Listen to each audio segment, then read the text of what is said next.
We've been waiting for 5 years since the A7S II. Why did it take so long?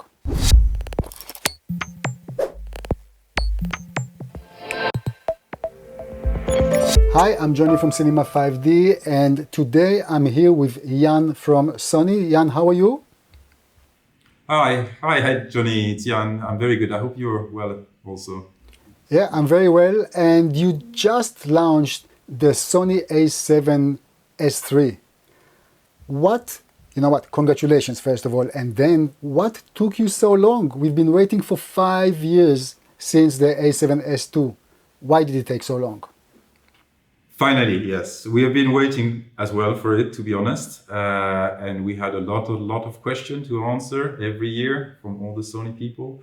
The fact we waited so long was the crucial point was to listen to what people wanted. So professional movie maker, the new generation content creator as well. So we've been gathering information. What quality do you want?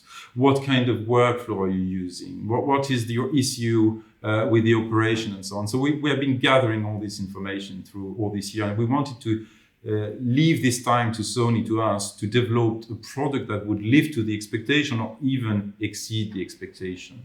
So that was really our goal at this time. And there was a lot to change, and not only a sensor or not only a processor, but really a lot. So when you talk about exceeding expectations, because I think in the last 5 years I heard this sentence a few times about Sony representative, and now you're also talking about exceeding expectations. As far as you are concerned, what part of the camera is really exceeding expectations? It's not an easy question in the sense that we have changed so much. So the sensor, 12 megapixel back illuminated sensor is new. The processor, the Bionz XR is new. And I'm talking about the sensor because the data management is crucial on this product. So the 12 mega is super important to have the perfect size for 4K recording, and also the back illuminated for low light performance. But the processor is two engines now that are working together, also to make the data processing better. And then when you link that, this data management that is crucial in this product to the new mechanical structure that has been made for managing the heat dissipation.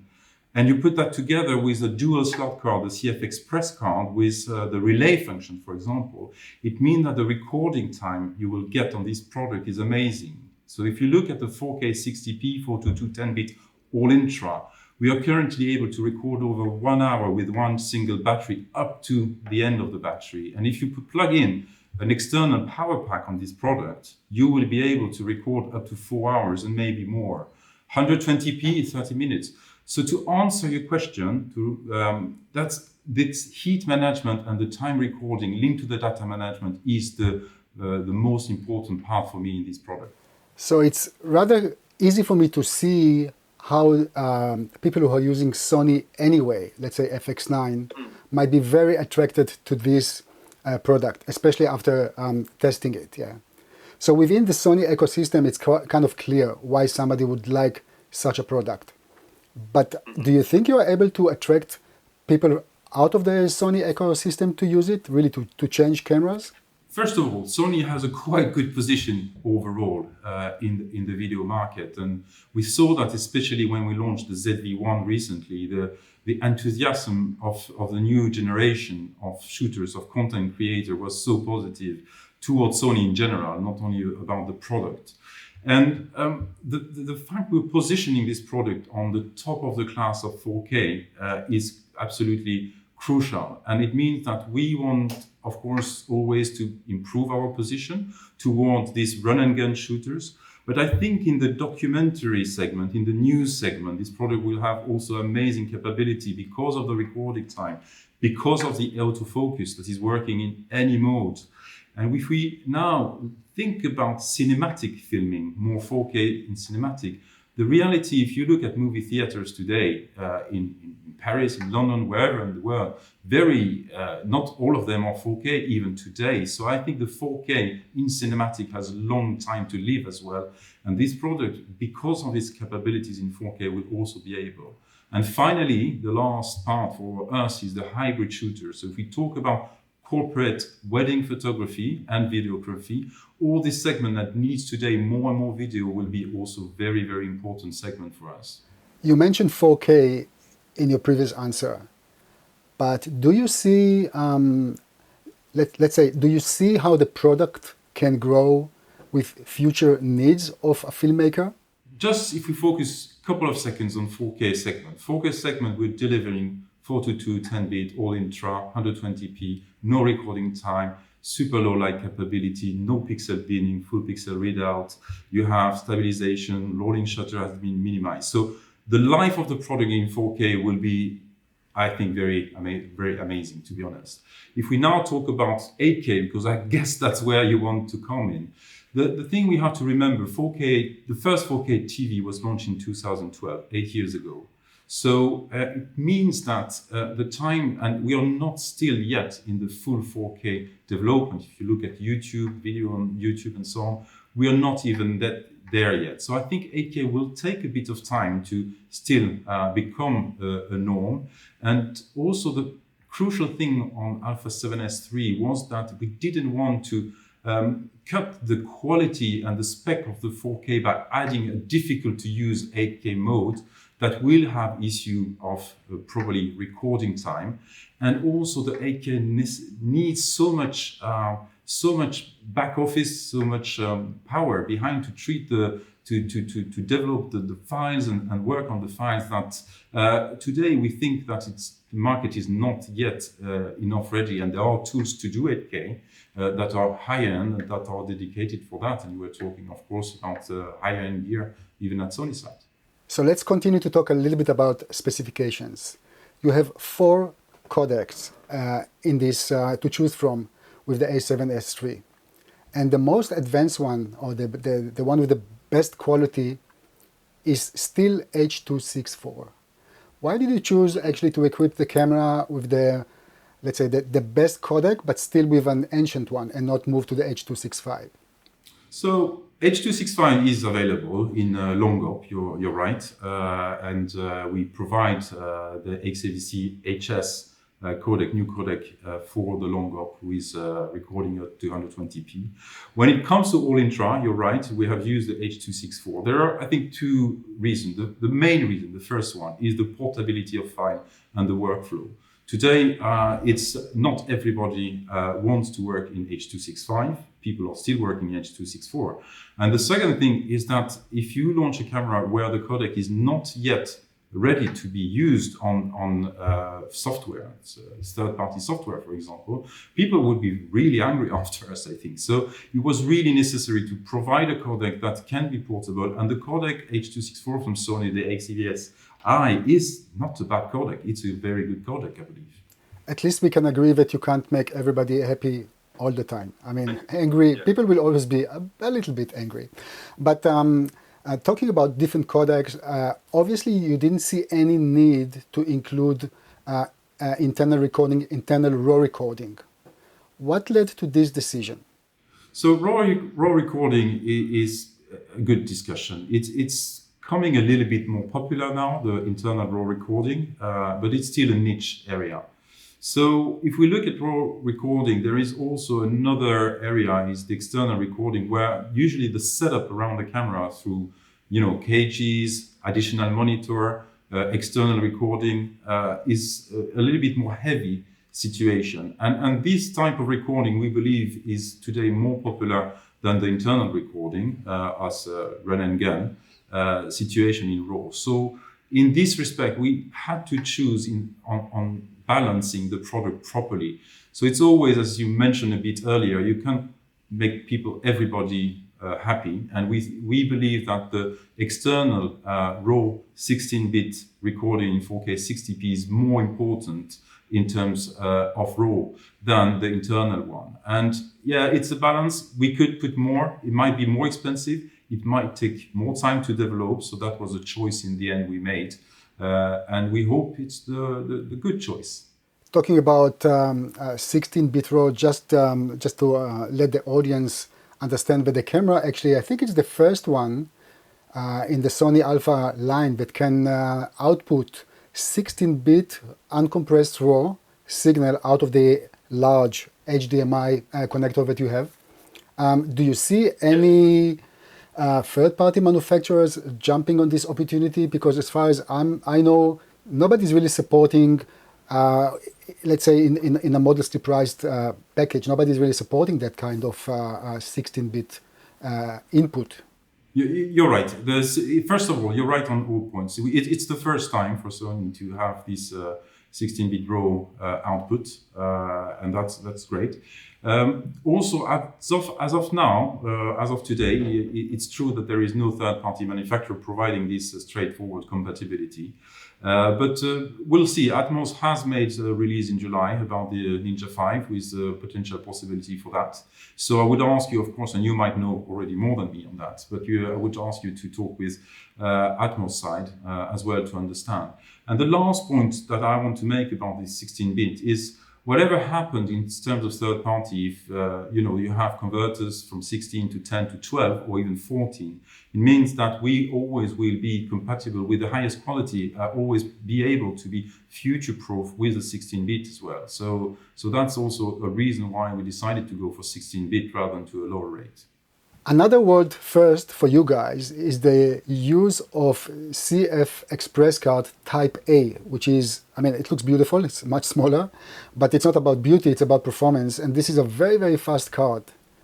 Can I speculate or suspect, or how do you see this fast card actually growing with the camera for internal recording? The fact we have used CFexpress is very simple. It's the speed of writing and recording, writing and reading speed, and that enables you to clear buffer much faster than traditional SD cards. So if you are thinking about projection, future, and possibilities, of course there are possibilities in video, but also in photography. Photography, the shooting speeds are getting faster and faster. We are 20 frames per second today. What will it become in a couple of years? I don't know. What will be the resolution of the sensor? So yes, it's a card that is made for the future, definitely. Why the Type A for 7S III? Simply because we wanted to keep the camera compact and we wanted to have two slots that are dual slots and dual compatible. So you can plug into those slots, the CFexpress on both slots and also SD card, meaning you can have safety of work with copying the data as you go live on the two cards, or having this relay function using the fastest card possible, the CFexpress Type A, or using standard SD card at V90 or V60 speed. So that's the reason. So you do recommend V60 or V90 for normal usage up to, let's say, 60p, and then if you move to 120 frames per second in 4K, obviously you do recommend the faster card, the CFexpress Type A. Yeah, the only mode where you need the CFexpress Type A, absolutely, otherwise you won't be able to record, is the 120p 422 all-intra mode that is in quick and slow motion mode. That's the only mode. All the rest you can use SD card, either the 90 or either the 60, depending on the bit rate. Let's talk a little bit about the low light capabilities of the new camera, because obviously the A7S II was very, very famous for the low light capabilities too. And I was really impressed. This is almost like a night vision device. And the price to pay for that at times is excessive. You have a lot of noise. Yeah? It looks like as if the noise reduction in the camera is working. It's working hard, but on the other hand, of course, when you go high with ISO values, it produces more noise. But there is one mode or one value, ISO 16000, that suddenly the picture becomes really, really smooth. Almost like, it's really amazing how you see the noise is going up and then kind of it's very quiet, very, very clean. What's happening in this 16,000 that the camera becomes so clean? As you mentioned, the camera is a low light beast in the sense we have the BSI 12 megapixels, and that has been optimized a lot. And there is a gain in terms of sensitivity compared to the 7S II.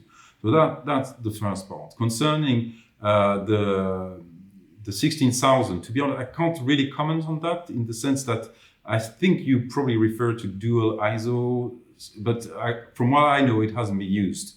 So what I can say is that in the mid-range to the higher ISO range, we have improved by one step the noise cancellation or noise quality, I would say, in this particular range of sensitivity. That might be the reason.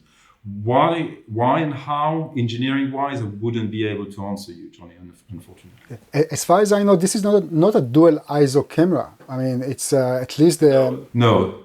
It's not, yeah. I'm just saying that from my working experience, especially when you work in 120 frames per second, obviously you have to double the shutter speed. And by doing so, you have to, sometimes depends on the light situation, you have to increase the ISO settings. And then I found out that also the noise increases. But if you use 16,000, it's almost like a safe bet here. So I was hoping to hear from you what is really happening from the engineering perspective. But yeah, I guess I will have to look elsewhere if you don't mind. No problem. You have probably used the camera much more than me, to be honest. So earlier in our conversation, you mentioned the new processor, the Bionz XR. What those names? Do you see this processor from that point onward, because this is a completely new processor and it's really, really fast, and one of the side effects, which is actually a main effect, is the reduction of rolling shutter. Yeah, it's really nice to see how the camera is coping with this phenomenon. But do you see this processor kind of crawling down into the more mainstream, cheaper cameras too in the future, alpha cameras? So as you know, we can't comment on future product as usual. The only thing I can say is it's the first time we are using this processor. Obviously, it's a great processor, so I don't see why it wouldn't be used again. After, it's a balance always in terms of specification and price. So putting it in a cheaper camera, why not? But it has to make sense in terms of price positioning and features. So let's see. We can't comment as of today. Okay, I'm joking. I understand, of course. Good. I think we have kind of an overview of the new product. This together with the short documentary that we made and a short hands-on and a short video demonstrating the low light, I think we are covering the camera quite well, the new camera. Anything else that you would like to talk about or mention before we say thank you and goodbye? You know, we have talked about all the video quality, and I think everybody got where we are now. But I also wanted to mention about the change in terms of operability and ergonomics of the camera, because that has been a big change as well. Everybody has been moaning and saying, Sony, your menu system is too complicated. Why you don't have touchscreen on the menu? And so on. And I just wanted to mention that an enormous effort from engineers to redesign completely the camera itself in terms of operation. Small things as well, like, you know, when you are shooting in photo, in stills, and you have a particular setting or a particular menu, in Sony, it was the same menu in video and photo. It was the same settings. Now, finally, small details. Finally, videographer will have their own menu as soon as you are on video recording and have your settings saved in video and not change if you're shooting a still photography. So all this, many details has been changed on this product as well, on top of the quality of the camera, the 15 plus stop and the rolling shutter you were mentioning. So I think people will be surprised. Jan, I can't really believe it. I forgot the menu. I mean, I was one of those shouting all the time, what about a new menu? But you're absolutely right. It's really a joy to use the menu. It's very logical. Everything is organized much better. And when you were talking about the small details, you know what was one of the significant small details that really made my life much easier when focusing? You know, the little square that we have where you wanna focus actually. So now you can choose, instead of white or gray until now in most cameras that I know, you can actually change the color to red. Yeah. A small thing, but for me, it's really, it's in terms of operability, it's much easier to do. Yeah, that's what I was saying, yeah. Listening to customer was important in this product. Jan, thank you very much. I think you have a really solid product in your hands, and I do congratulate Sony for that. In terms of shelf life, I think the market will determine. I mean, I fully understand when you talk about 4K now and maybe no 6 to 8K for the future. It's very interesting to see, first of all, how the market will receive the camera, and secondly, how in terms of shelf life, how long it will be before the next camera comes. And personally, if I may ask, please don't let us wait 5 years. We'll try to, but I can't project that, unfortunately. As you said, you don't talk about future products. Jan, thank you very much for joining us. Guys, thank you very much for watching, and please don't forget to subscribe to our YouTube channel. Thank you.